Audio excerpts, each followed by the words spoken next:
Bonjour à tous, bienvenue sur Surveillant, bienvenue pour cette nouvelle vidéo. Aujourd'hui, Subaru Impreza WRX STI, et ça, c'est une voiture qui me fait plaisir. C'est une voiture qui correspond à mes rêves d'enfance, même si là on a une génération un petit peu plus récente.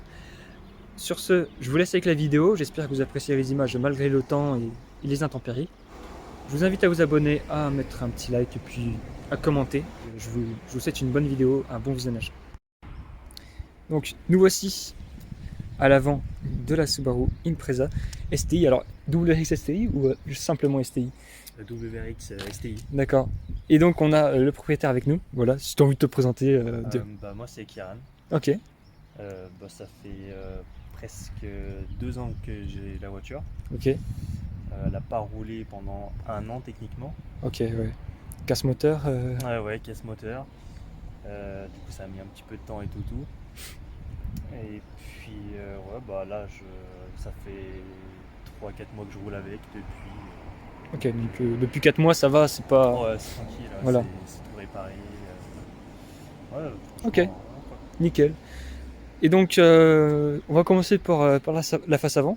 Déjà j'aime bien le look et ce qu'on peut noter directement, c'est les ailes un peu élargies comme ça qui donnent un air bien bodybuildé. On a donc les optiques, moi ce que j'aime bien c'est qu'ils font un petit peu comme un regard, ça suit aussi le dessin de la calandre.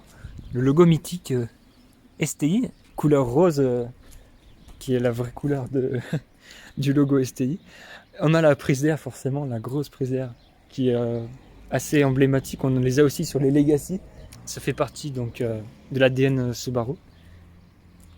Une belle gueule, un beau design je trouve. Et après voilà, est-ce qu'il y a des choses par exemple que tu comptes modifier ou pas sur la voiture? Tout plein de choses, après c'est une longue liste. Oui, j'imagine. Ouais, j'aimerais bien changer, mettre un aileron WRC dessus. Ouais. Donc après ça demande un petit peu de finances. Oui. Parce que bon, à voir si je fais importer du Japon ou pas, parce que j'arrive pas trop à trouver autre part. Mais c'est encore en recherche. Et puis on verra bien. Ouais.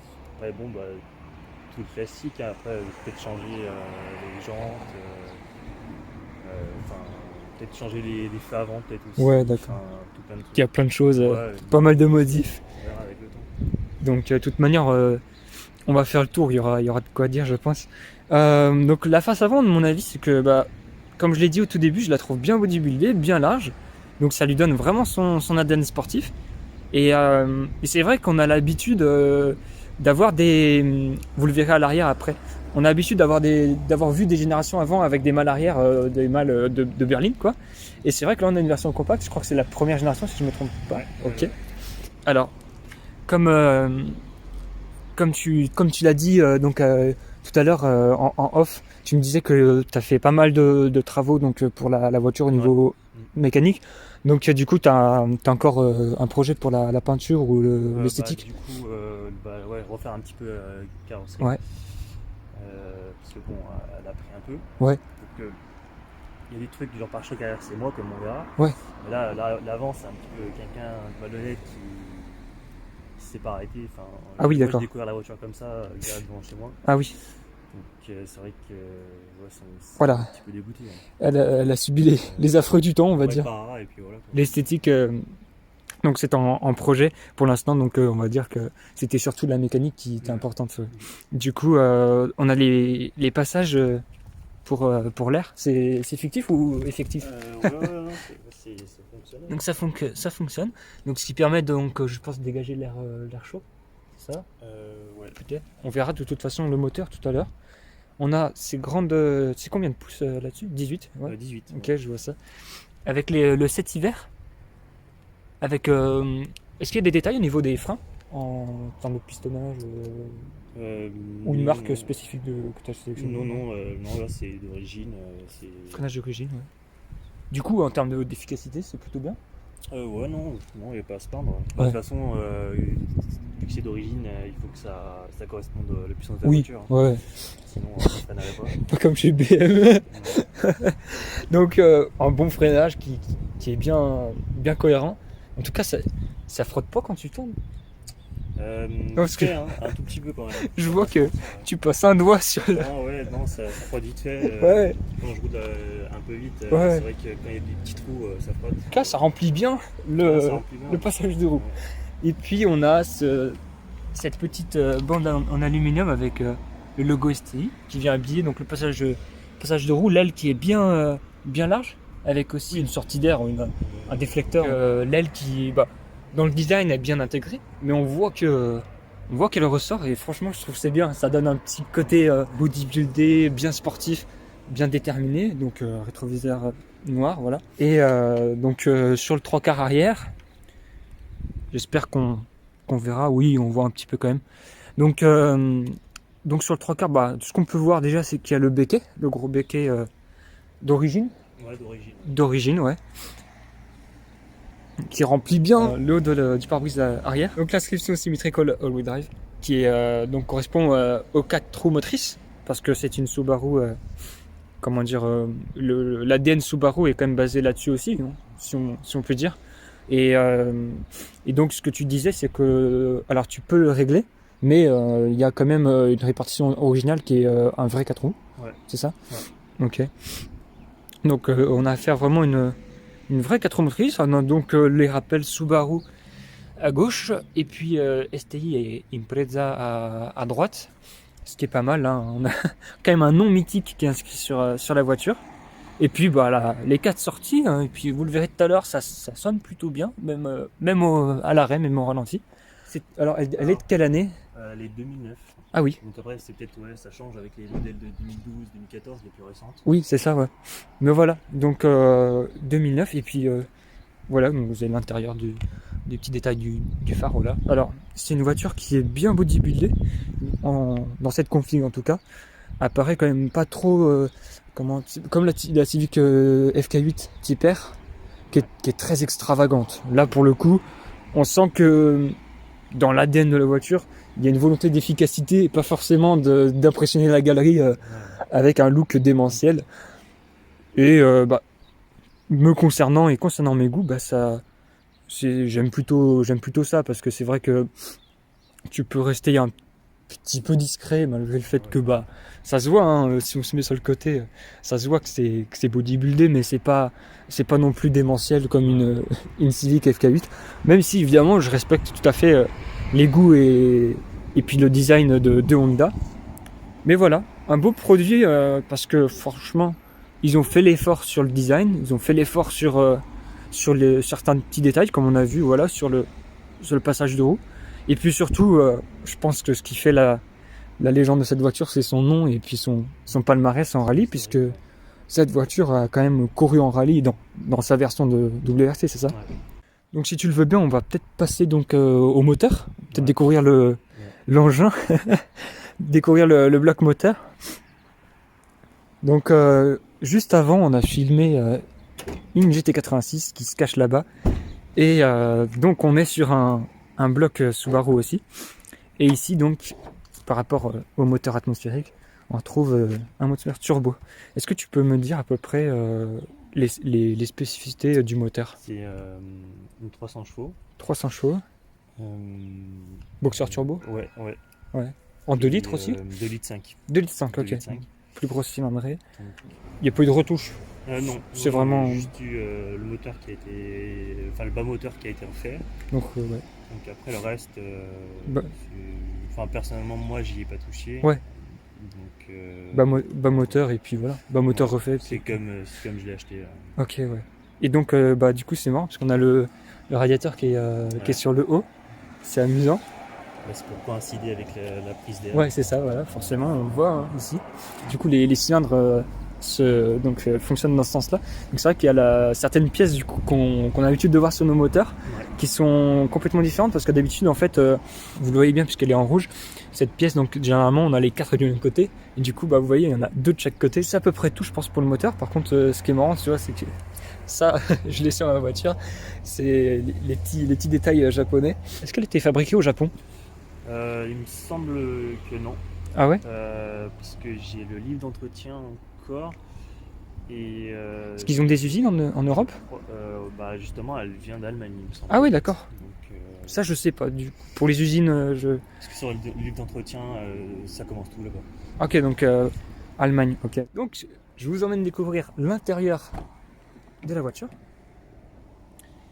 Donc, faut bien retenir qu'on est sur une voiture qui se veut voiture typée rallye, même si, forcément, ça reste une voiture de route. Donc, ici, on est sur, donc ici un petit peu d'Alcantara, et donc des portières qui sont vraiment typées utiles, quoi. C'est, comment dire, ça se veut comme rudimentaire pour l'efficacité, si on peut dire. Voilà, on n'est pas... le minimum. Voilà. Donc on n'est pas là sur une voiture de luxe. Donc vous attendez pas à ce genre de choses. Donc voilà, c'est vraiment dans l'univers Subaru et l'univers de ceux qui vont plus rouler que vraiment apprécier le confort du cuir et toutes ces choses qu'on retrouve plus chez les Allemands.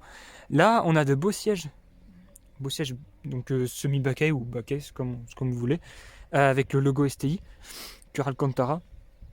C'est plutôt sympathique. Des petits matériaux quand même sportifs, évidemment. On a au centre la boîte 6 avec un petit logo STI qui se cache juste ici. Ensuite, le combiné qui est rudimentaire, mais du coup qui est plutôt pratique parce qu'il n'y a pas 1000 boutons, c'est plutôt bien. On verra de l'autre côté quand on ira de l'autre côté au niveau des petits boutons au centre, si tu pourras m'expliquer. Et puis un volant comme ça avec des commandes de chaque côté. Et puis le beau logo STI. Voilà, donc pour l'intérieur, c'est assez rudimentaire. Je peux vous montrer l'arrière quand même parce que comme c'est une 5 portes, voilà, il y a peut-être moyen d'embarquer. Ah oui, on rentre à 5 dedans, ouais, pas de soucis. Ok.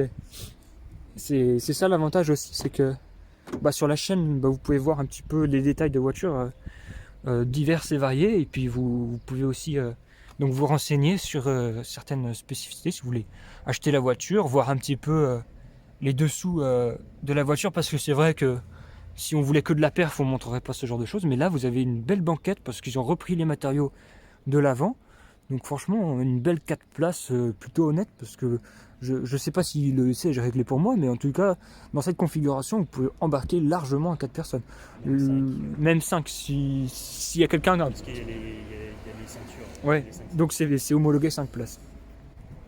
Donc pareil pour le coffre, savoir si tu as déjà pu faire des petits déplacements, des voyages, des trucs. Niveau voyage, Enfin bref, pas trop. tu peux embarquer un peu, Mais quoi. je peux, un petit peu, ouais. Ok. Pour 2-3 personnes. Je sais pas si c'est mieux par rapport à celles qui ont la malle, parce que du coup là tu as une belle ouverture. Ouais, après moi je trouve qu'elle s'ouvre. Bon, si ça va, ça s'ouvre pas mal. Ouais. Donc c'est vrai que c'est mieux que les autres modèles. J'espère que vous voyez un petit peu, hein. C'est pas évident. Mais en gros, si vous voulez, on rentre quoi déjà on rentre bien 2 valises cabines en long. Ouais. Et puis genre là la boîte elle est au fond. Ouais, voilà. Non, c'est bien. Après, faut dire que ça reste fait pour la perf. Si vous voulez, Subaru a une gamme quand même plus élargie. C'est vrai qu'on la connaît pas bien en France, mais il y a le Forester, il y a la Legacy, il y a des voitures qui sont prévues à d'autres effets. Ouais. Et celle-ci, c'est plus la compacte sportive, donc ça reste une compacte et il faut pas en demander non plus trop. Voilà.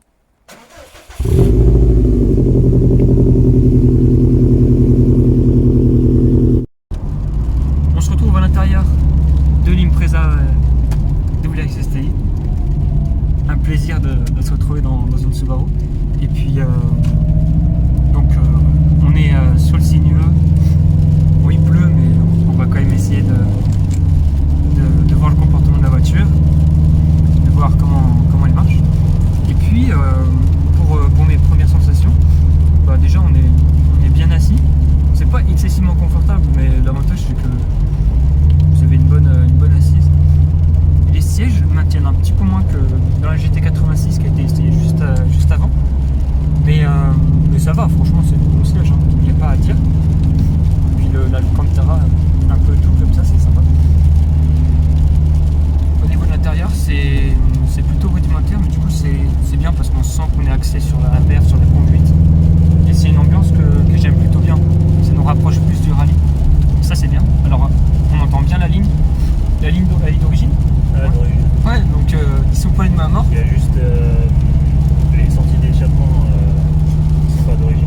D'accord, donc les sorties, mais sinon voilà. Hein. Mais c'est bien parce que en 2009, voilà, il n'y avait pas encore toutes les normes qu'on a aujourd'hui, donc c'est plutôt cool. En tout cas, le bloc moteur est bien présent dans l'atmosphère de la voiture. Et donc sur le mouillé, ça tient bien grâce aux 4 roues ou bien quand même. Ouais, après il y a le SP traction contrôle. Le traction contrôle se déclenche Oui. assez régulièrement dans les virages ou dans les ronds-points. Ouais. Il y a même des fois où je le désactive parce que c'est un peu gênant des fois. Ouais, ça te limite. Ça ouais. limite un peu, ouais. Donc, Ouais. voilà. Et puis là, du coup, c'est une molette de réglage en fait, ce qui te permet d'avoir des modes de conduite. Ouais, et puis il y a le mode sport. Ouais. Et le mode Sharp. Ok. Le mode Sharp, après, c'est plus pour circuit, il me semble. Ok.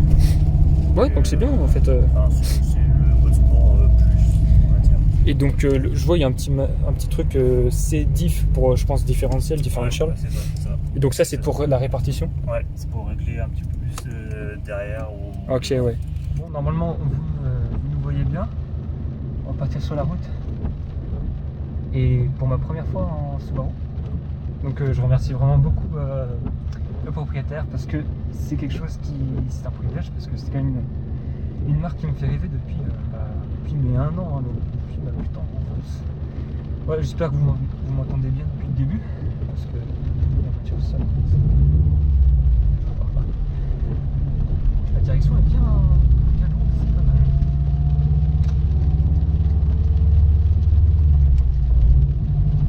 En vrai, le passage de vitesse est plutôt agréable, il n'y a pas de... Il est rapide. C'est rapide, la boîte est courte et puis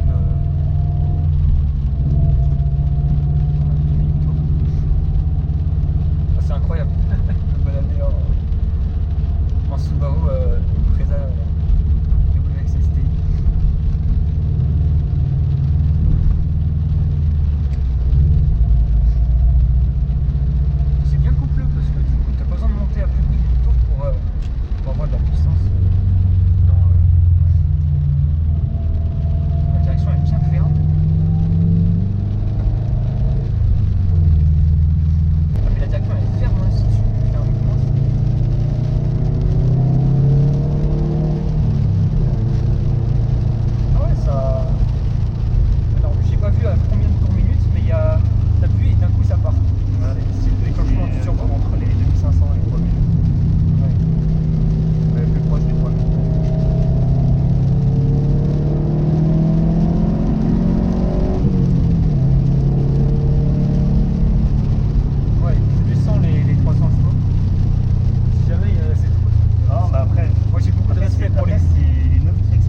c'est, je te remercie vraiment parce que c'est un privilège, mais l'ADN Subaru, je te permets aussi de mieux le comprendre parce que